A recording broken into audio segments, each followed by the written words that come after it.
Global পয়েন্টের পক্ষ থেকে আপনাদের স্বাগত। সাম্প্রতিক সময়ে উত্তর কোরিয়াকে ঘিরে আন্তর্জাতিক অঙ্গনে নতুন করে আলোচনা শুরু হয়েছে। ডোনাল্ড ট্রাম্পকে নিয়ে যুক্তরাষ্ট্রের রাজনৈতিক বক্তব্য ও ভবিষ্যৎ নীতিগত অবস্থান নিয়ে যখন নানা জল্পনা চলছে, ঠিক সেই সময় উত্তর কোরিয়ার একটি নতুন ক্ষেপণাস্ত্র পরীক্ষার তথ্য সামনে আসে। অনেক বিশ্লেষণ এই ঘটনাটিকে শক্তি প্রদর্শন হিসেবে দেখছেন, যদিও আন্তর্জাতিক সংবাদ মাধ্যমগুলো এটিকে সরাসরি কোনো ব্যক্তিগত জবাব হিসেবে নিশ্চিত করেনি। উত্তর কোরিয়ার রাষ্ট্রীয় গণমাধ্যমে তথ্যে যাচাই যায় দেশটি একটি নতুন ধরনের ক্ষেপণাস্ত্র বা পরীক্ষামূলকভাবে উৎক্ষেপণ রয়েছে।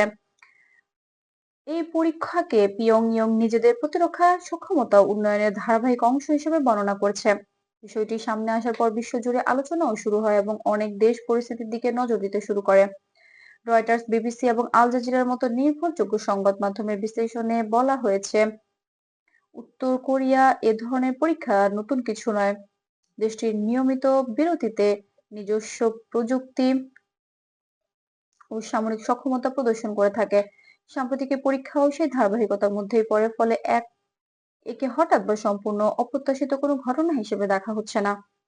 কিছু শিরোনাম ও সামাজিক যোগাযোগ মাধ্যমে এটিকে ট্রাম্পের বক্তব্যের সরাসরি প্রতিক্রিয়া হিসেবে তুলে ধরা হলেও ভেরিফাইড রিপোর্টগুলোতে এমন কোনো নিশ্চিত যোগসূত্র পাওয়া যায়নি। বিশ্লেষকদের মতে উত্তর কোরিয়াও এ ধরনের পদক্ষেপ সাধারণত তাদের অভ্যন্তরীণ পরিকল্পনা দীর্ঘমেয়াদী লক্ষ্য অনুযায়ী পরিচালিত হয়।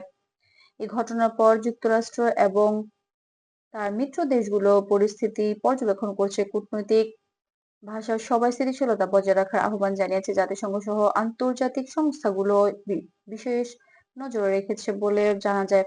এখন পর্যন্ত কোনো পক্ষ থেকে তাৎক্ষণিক বা কঠোর প্রতিক্রিয়ার ঘোষণা দেওয়া হয়নি। বিশেষজ্ঞরা বলছেন, উত্তর কোরিয়া নিজেদের প্রযুক্তিগত সক্ষমতা তুলে ধরার মাধ্যমে আন্তর্জাতিক অঙ্গনে একটি বার্তা দিতে চায়। তবে এ ধরনের পরীক্ষাকে সরাসরি নতুন যুগের সূচনা বা নাটকীয় পরিবর্তন হিসেবে দেখা হয়েছে, বরং একটি দীর্ঘদিনের গবেষণা উন্নয়নের ধারাবাহিক ফল হিসেবে বিবেচিত হচ্ছে।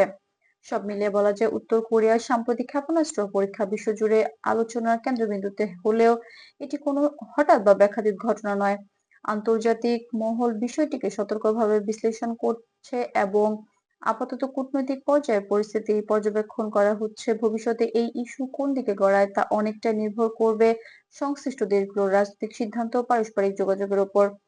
গ্লোবাল পয়েন্টের পক্ষে থেকে আজকের মতো এখানেই শেষ করছি। বিশ্ব রাজনীতি ও আন্তর্জাতিক বিষয়ে বহু নিরপেক্ষ, ভেরিফাইড এবং বিশ্লেষণধর্মী খবর পেতে আমাদের চ্যানেলটি সাবস্ক্রাইব করতে ভুলবেন না।